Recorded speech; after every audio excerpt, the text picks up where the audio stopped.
Yeah. So we're talking love and hip hop, but I'm trying to. Lovely T, if you guys know Lovely T from YouTube, is having a contest, and she's giving out. She has like these 10 questions, and she has you answer all 10 questions, and whoever gets all 10 right gets like a Coach bag. Granted, I don't wear Coach bags.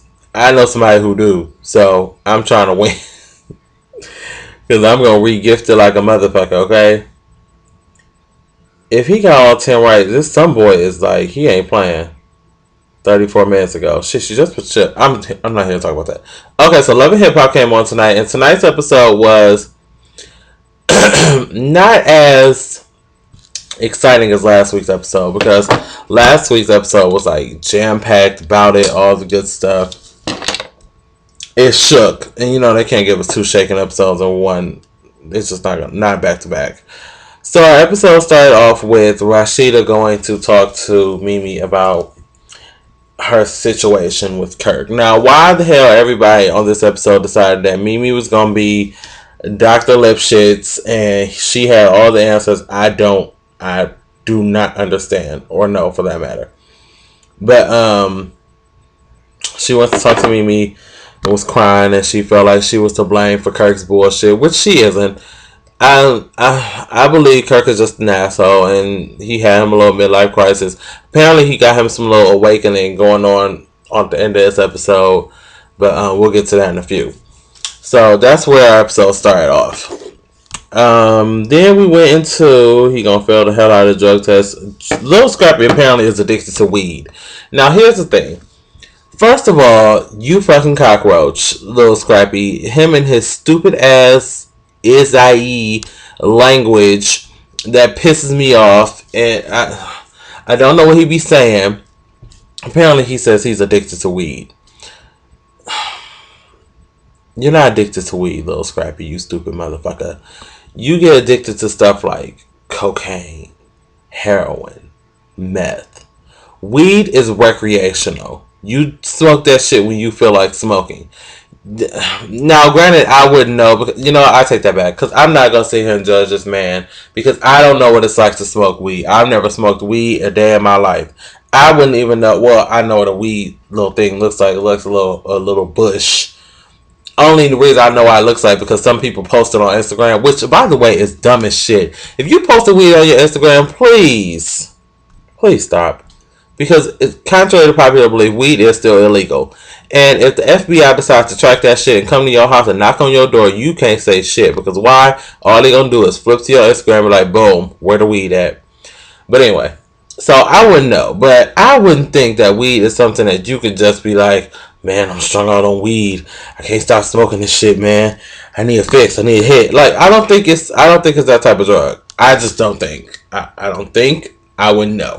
If it is, let me know.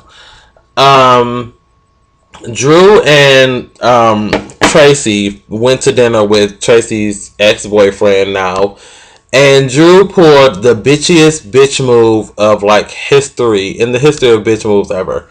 So they were sitting talking. First of all, I wouldn't agree to go to the dinner with Drew, because at the end of the day, what Tracy is doing with her life, with her little man or whatever, ain't got shit to do with Drew. Drew was jealous and felt some type of way, so he decided he wanted to canoodle, which is exactly what he did. He got on Madam Google and Googled this man, pulled up all his info.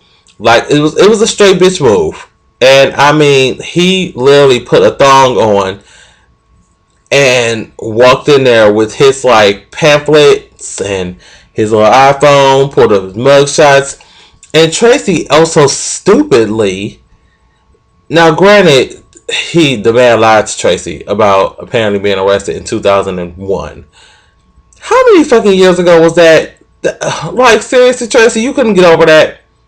And you broke up with the man on those terms. You stupid. You want Drew back. You, as much as she don't want to admit it, I think Tracy wants Drew just as much as Drew wants Tracy. But they too fucking entitled to say so. And she too busy. I'm still hurt because you cheated on me when I was 2. And all this good stuff. Like, Trey, it's over. Grow the fuck up. You and Drew. I just want y'all to not be on next season. I want y'all to take next season off to grow up, then come back the season after.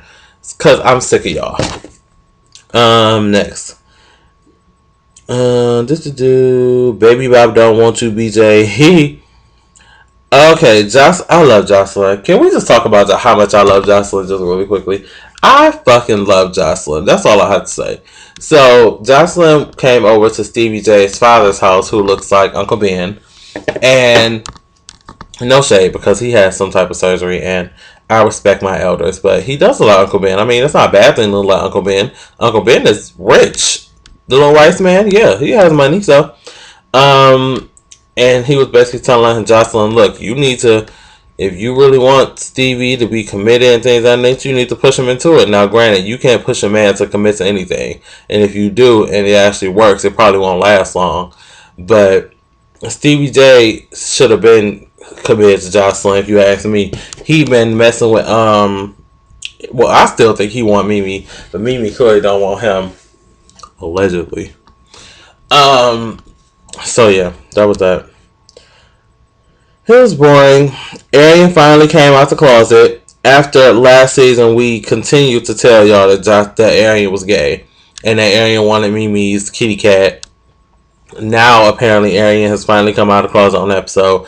And I told you guys, I think like 2 reviews ago, that Arian and K. Michelle were allegedly up in NYC living together, being kitty cat buddies. So now it kind of puts a stamp on that rumor. I mean, not 100%, but I'm just saying. Scrappy went to rehab, or he went to talk to some therapist and tried it.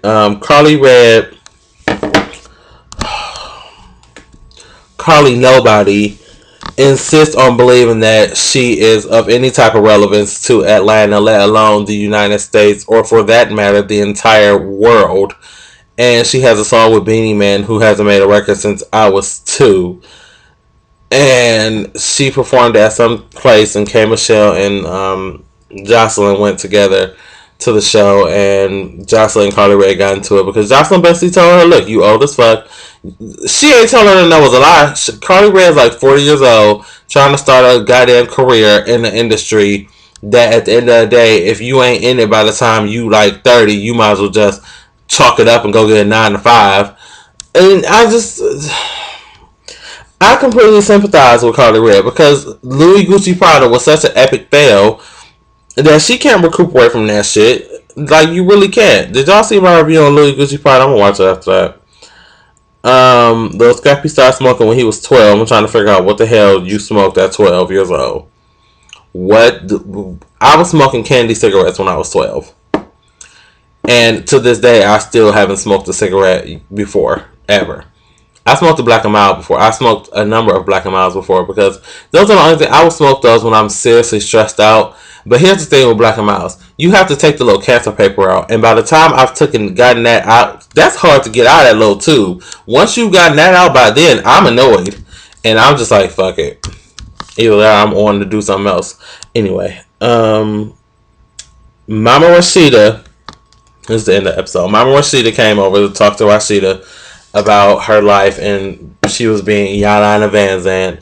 And Kirk decided that he was going to pop a wheelie and roll up.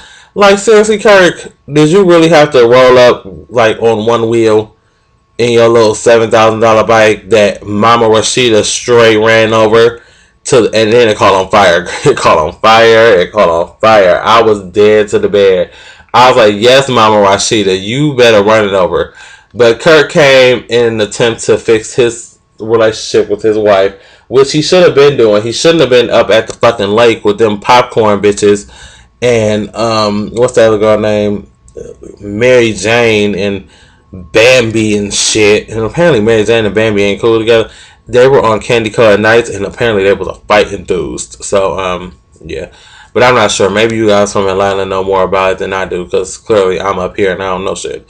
But that was basically it. So that's your Love and Hip Hop review. I hope you guys watched this episode, and if you didn't, it'll be on again at 10. So I'll probably be asleep by 10, so don't look for me. All right, y'all. Love you guys. Talk to you later. I gotta go try to win this contest so I can re-gift this coach bag. All right, y'all. Peace.